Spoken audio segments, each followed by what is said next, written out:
আসসালামু আলাইকুম। চলছে আমি পদ্মজা উপন্যাসের 18 পর্ব। ভিড় কমতেই কানে তালা লাগা প্রচণ্ড শব্দে বজ্রপাত হয়। হেমলতা একা পদ্মজাকে তুলতে গিয়ে হিমশিম খান। মোর্শেদ এগিয়ে আসেন, দুই হাতে পাঁজা কোলা করে তুলে নেন পদ্মজাকে। বিজলি চমকালো। বিজলির আলোয় পদ্মজার মুখটা দেখে মোর্শেদের বুক কেমন করে উঠল। কষ্টে বুক চুরমার হয়ে গেল। জন্মের দিন পদ্মজাকে কোলে নেওয়ার পর যে অনুভূতিটুকু হয়েছিল, ঠিক সেরকম একটা অনুভূতি হয়। অনুভূতিটুকুর নাম বোধহয় পিতৃত্ব। প্রচণ্ড ঝড়ো বাতাস বইছে। তারা ঘরে ঢুকতেই ভারী বর্ষণ শুরু হলো। মুহূর্তে ঘূর্ণিঝড়ের তাণ্ডব দেখা দিল। তবে সেই তাণ্ডব ছুঁতে পারল না মোড়ল বাড়ির মানুষদের মন। ঝড়ের তাণ্ডবের চেয়েও বড় তাণ্ডবের সাথে যুদ্ধ করে চলেছে তারা। হেমলতা গরম পানি করে পদ্মজাকে গোসল করালেন, জামা কাপড় পাল্টে দিলেন। পদ্মজার ঠোঁট কামড়ে নীরবে কেঁদে গেল। চোখের জল আটকে রাখতে পারছে না কিছুতেই। ইচ্ছে হচ্ছে বাড়ির পিছনে সবচেয়ে বড় আম গাছটার সাথে ফাঁস লেগে মরে যেতে। মন দুর্বলতা শূন্য সুই সুই।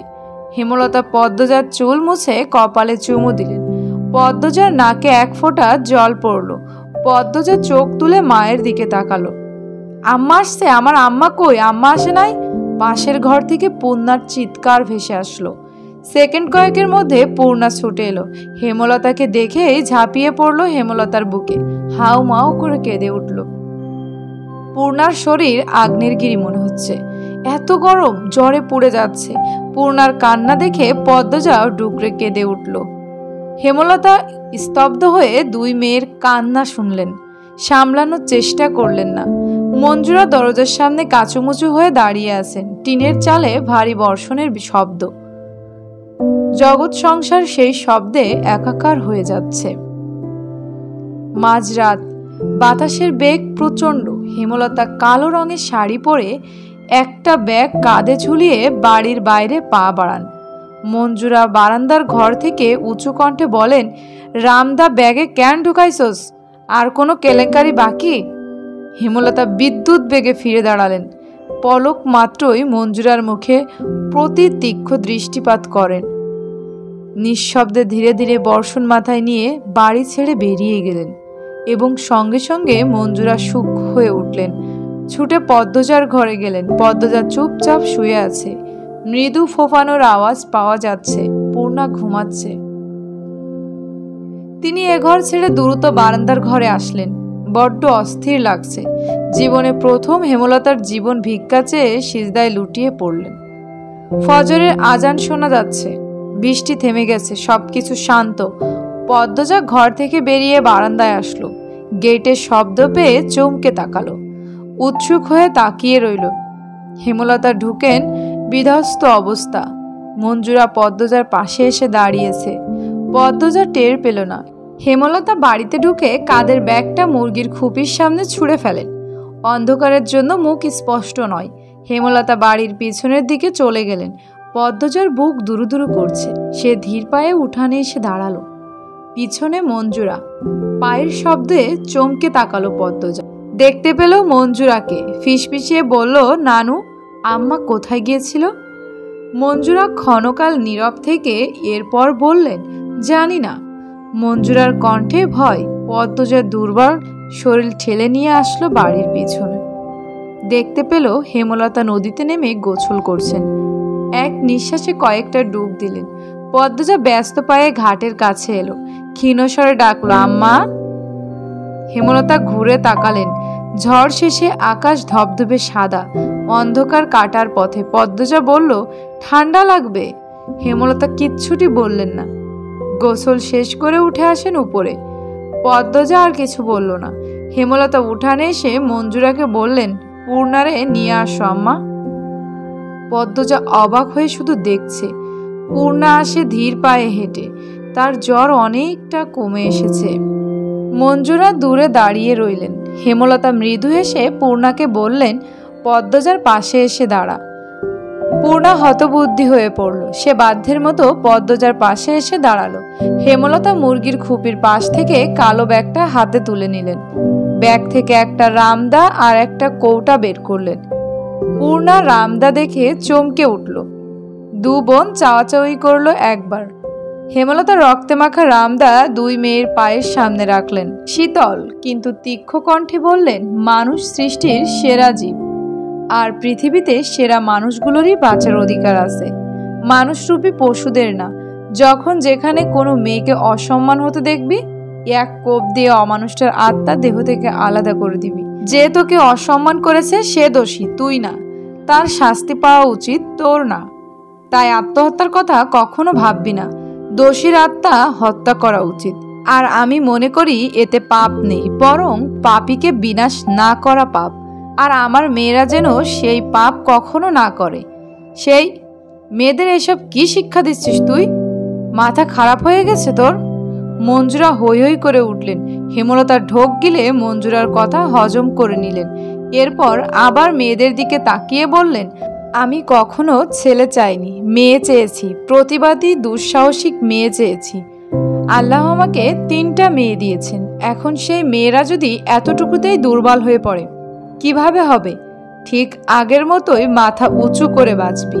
যতদিন আমি আছি কেউ তোদের অসম্মান করে টিকতে পারবে না। আমি না হয় যতদিন বেঁচে থাকি তাদের শাস্তি দেব, পৃথিবী থেকে মুছে দেব, কিন্তু যখন থাকবো না তখন কি তারা বেঁচে থাকবে? বেঁচে থাকতে দেয়া ঠিক হবে?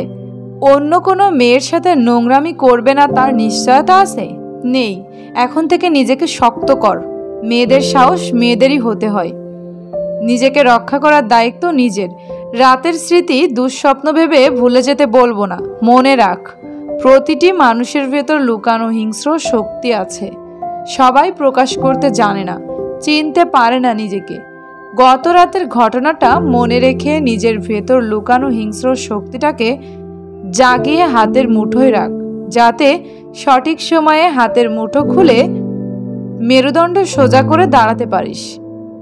আঘাতে আঘাতে চুরমার করে দিতে পারিস পাপের জগৎ। এইটুকু বলে হেমলতা ক্লান্ত হয়ে পড়েন।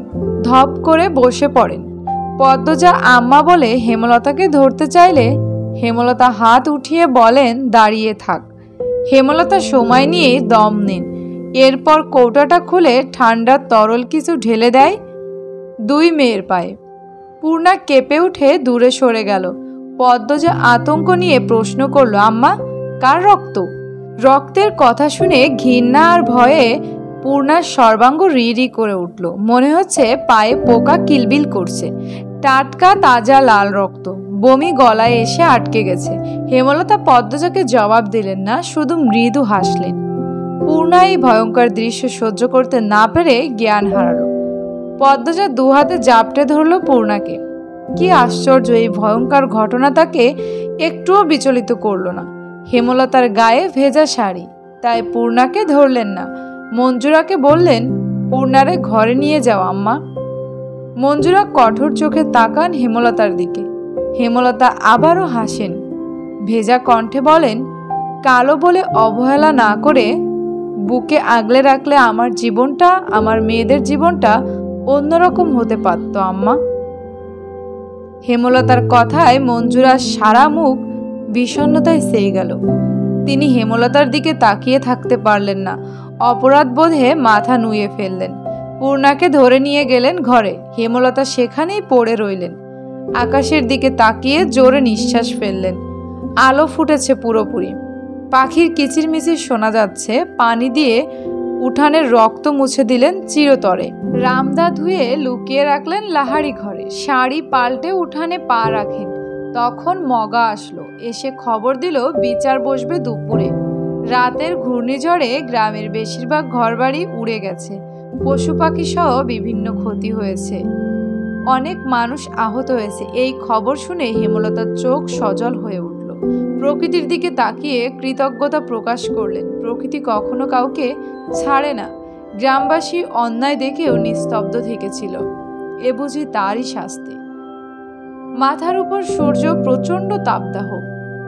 পূর্ণা, পদ্মজা, হেমলতা কালো বোরখার আবরণে নিজেদেরকে ঢেকে নিয়ে যাত্রা শুরু করেছে অলন্দপুরের মাধ্যমিক স্কুলের উদ্দেশ্যে। খা খা রোদ্দুর, তপ্ত বাতাসের আগুনের হলকা, সবুজ পাতা নেতিয়ে পড়ার দৃশ্য পড়ছে চোখে। মোর্শেদ বাকিদের নিয়ে আসছে। রিনাদের বাড়ির পাশ দিয়ে যাওয়ার পথে করুণ কান্নার স্বর ভেসে আসে। পদ্মজা চোখ তুলে তাকিয়ে দেখল রিনার বাড়ির ছাদ উড়ে গেছে, গাছপালা ভেঙে উঠানে পড়ে আছে। হেমলতা পদ্মজাকে টেনে নিয়ে এগিয়ে যান। বটের ছায়ায় আশ্রয় নিচ্ছিল এক রাখাল ছেলে। সে হেমলতার মুখ দেখে বুঝলো পিছনের দুটি মেয়ে পদ্মজা আর পূর্ণা। ছুটে আসলো, পদ্মজাকে উদ্দেশ্য করে বলল, পদ্ম আপা, তুমি ডরায়ও না, তোমার কিচ্ছু হইব না। চারিদিকে নিঝুম নিস্তব্ধ ঝিম ধরা প্রকৃতি। ঘামে দরদর তৃষ্ণার্ত রাখাল হাঁপিয়ে কথা বলছে। স্কুলে যাওয়ার পথে মাঝে মাঝেই এই 15 বছরের রাখালের সাথে দেখা হতো পদ্মজার। পদ্মজার জন্য পাগল সে, বড় বোনের মতো মান্য করে। পদ্মজা মৃদু করে হাসল। পদ্মজার মুখের উপর পাতলা পর্দা বলে রাখালের চোখে তা পড়ল না। রাখালকে পিছনে ফেলে 3 মা মেয়ে এগিয়ে চলল। স্কুল মাঠে অনেক মানুষ জমেছে। রাতের ঘূর্ণিঝড়ের জন্য অলন্দপুরের বেশি অর্ধেক মানুষ আসেনি, তবুও প্রায় 500 মানুষ তো এসেছেই। ঘটনা ঘটেছে আর পাড়ায়, আর তা ছড়িয়ে পড়েছে সব পাড়ায়। যথাসময়ে বিচার কার্য শুরু হলো। পদ্মজা এবং আমির দুজন দুদিকে দাঁড়ানো। মাতবর ঠান্ডা গলায় প্রশ্ন করলেন, এদের একসাথে কারা দেখেছেন? রমিজ আলী, কামরুল, মালেক হাত তুলল। মজিদ মাতবর বললেন, কি দেখেছেন, ব্যাখ্যা করুন। রমিজ আগে আগে উঁচু কণ্ঠে বলল, আমি দেখেছি ঝড়ের সন্ধ্যায় আপনার পোলারে পদ্মজার ঘর থেকে বাইর হইতে। বাড়ি তার কেউ আসিল না। আমি রেগে গিয়ে কিছু বলতে চাইল। মজিদ মাতবর হাতের ইশারায় আটকে দিল। আমির বাপের বাধ্য সন্তান, তাই থেমে গেল। মজিদ মাতবর বললেন, আপনি আমিরকে পদ্মজার ঘর থেকে বের হতে দেখেছেন? রমিজ আলী দৃষ্টি অস্থির রেখে আমতা আমতা শুরু করলেন। দম নিয়ে বললেন, তারে বারান্দা থাইকা বাইর হতে দেখছি। মজিদ মাতবর নীরব থেকে এরপর বললেন, তাহলে কোন আন্দাজে আপনি বলছেন তারা নিষিদ্ধ কাজে লিপ্ত ছিল? পদ্মজার সর্বাঙ্গ রি করে উঠল। সে চোখ বুজে ফেলল। রমিজ আলী থমকে গিয়ে পরপরই হুঙ্কার দিয়ে ওঠেন, একটা অচেনা ছেঁড়া খালি বাড়িত কোনো ছেড়ির কাছে কেন যাইব? আপনার নিজের ছেঁড়া বলে তার দোষ ঢাকতে পারেন না। আমার ছেড়ির বেলা কিন্তু ছাড়েন নাই। যুক্তি দিয়ে কথা বলুন। আপনার মেয়েকে হাতে নাতে ধরা হয়েছিল, তার গায়ে কাপড় ছিল না। তারা একসাথে একই ঘরে একই বিছানায় ধরা পড়েছে। আমির আর পদ্মজার বেলায় সেটা হয়নি। মজিদ মাতবরের ক্ষমতা এবং কথার দাপটের সামনে দাঁড়িয়ে থাকতে কষ্ট হচ্ছে রমিজ আলীর। কামরুল চুপসে গিয়েছেন। সামনের নির্বাচন, মজিদ মাতবরকে খেপানো মানে নিজের কপালে দুঃখ বয়ে আনা। ভিড়ের মাঝ থেকে কেউ একজন বলল, তাহলে আপনার ছেলে একটা মেয়ের কাছে খালি বাড়িতে গেল কেন? মজিদ মাতবর উকি দিয়ে প্রশ্নদাতাকে খুঁজে বের করলেন। তারই প্রতিপক্ষ হারুনা রশিদ। মজিদ মাতবর আমিরের দিকে তাকিয়ে প্রশ্ন করলেন, তুমি কেন গিয়েছিলে পদ্মজার বাড়িতে? আমির সহজ গলায় বলল, বাড়ি ফিরছিলাম, হঠাৎ ঝড় শুরু হলো। সামনে মোর্শেদ কাকার বাড়ি ছিল। মোর্শেদ কাকা বাড়ি নাই জানতাম না, জানলে বৃষ্টিতে ভিজতাম, তবুও ওই বাড়ি যেতাম না। গ্রামের অনেকেই জানে আমার শ্বাসকষ্ট আছে। বাড়ির সবাই জানে বৃষ্টিতে ভিজলে ঠান্ডা লাগে, শ্বাসকষ্ট হয়। হারুন রশিদ বললেন, যখন দেখলা ছেলেটা বাড়িতে একলা, তখন বাইরে হইয়া গেলা না কেন? আমির সঙ্গে সঙ্গে জবাব দিল, আমার মাথায় আসেনি এমন কিছু হতে পারে। আর আমির পদ্মজার দিকে একবার তাকালো। পদ্মজার সাথে সাথে চোখ সরিয়ে নিল। আমির বলল, আর পদ্মজা কতটা সুন্দর যারা দেখেছে সবাই জানে। আমি প্রথম দেখে অভিভূত হয়ে পড়ি, তাই মস্তিষ্কে একবারও কোনো বিপদের আশঙ্কা আসেনি। মজিদ মাতবর ছেলের শেষ কথা শুনে অসন্তুষ্ট হলেন, তবুও স্বাভাবিক থেকেই বললেন, গ্রামবাসী কোনো প্রমাণ ছাড়াই লাফিয়েছে, মেয়েটাকে অপদস্থ করেছে। প্রমাণ ছাড়া কারো বিরুদ্ধে নোংরামি অপবাদ দেয়া অপরাধ। মজিদ মাতবর কামরুলের দিকে তাকিয়ে তাকে লক্ষ্য করে বললেন, সৈয়দ মঞ্জুর ছেলে আরেকটা কে জানি, কোথায় তারা? কামরুল ধীরভাবে বলল, পায় নাই খুঁজে, মনে হয় ভয়ে কোনোখানে লুকাইছে। রমিজ আলী হঠাৎ গমগম করে উঠলেন, এইটা আমি মানি না। তারারে আপনি ছাইড়া দিতে পারেন না। আপনার ক্ষমতা বেশি দেখা আপনি এমনি নিজের ছাড়ারে ঢাইকা রাখতে পারেন না, ধূর্তবাজ লোক। আমি রেগে মেগে রমিজ আলীকে ধরতে এলে। মজিদ গর্জন করে উঠলেন, আমির।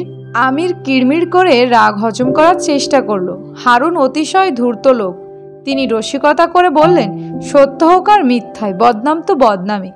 মজিদ সবার প্রশ্ন কথা উপেক্ষা করে উপস্থিত গ্রামবাসীর উদ্দেশ্যে বললেন, আপনাদের আমার বিচারের প্রতি বিশ্বাস আছে? সবাই আওয়াজ করে বলল, আছে। মজিদ মাতবর তৃপ্তির সাথে হাসলেন, ক্ষণকাল নীরব থেকে উঠে দাঁড়ালেন, কণ্ঠ উঁচু করে বললেন, মোর্শেদের মেয়ের সাথে খারাপ হয়েছে।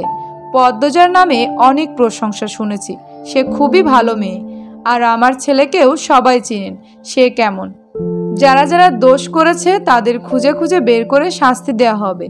পদ্মজা আর আমির নামে যে পাপের অভিযোগ করা হয়েছে তার যুক্তিযুক্ত প্রমাণ নাই, আর প্রমাণ ছাড়া আমি কখনো কাউকে শাস্তি দেইনি, আজও দেব না। তবে আজ আমি সবার সামনে মোর্শেদ এবং তার স্ত্রীর কাছে একটা প্রস্তাব রাখব। হেমলতা, মোর্শেদ সহ উপস্থিত সবাই কৌতূহল নিয়ে তাকালো। মজিদ মাতবর বললেন, পদ্মজাকে আমিরের বউ করে নিয়ে যেতে চাই। চারদিকে কোলাহল বেড়ে গেল। সব কোলাহল সম্পূর্ণ উপেক্ষা করে স্বপ্নাবিষ্টের মতো শুধু মজিদ মাতবরের প্রস্তাবটি পদ্মজার কানে বাজতে লাগলো।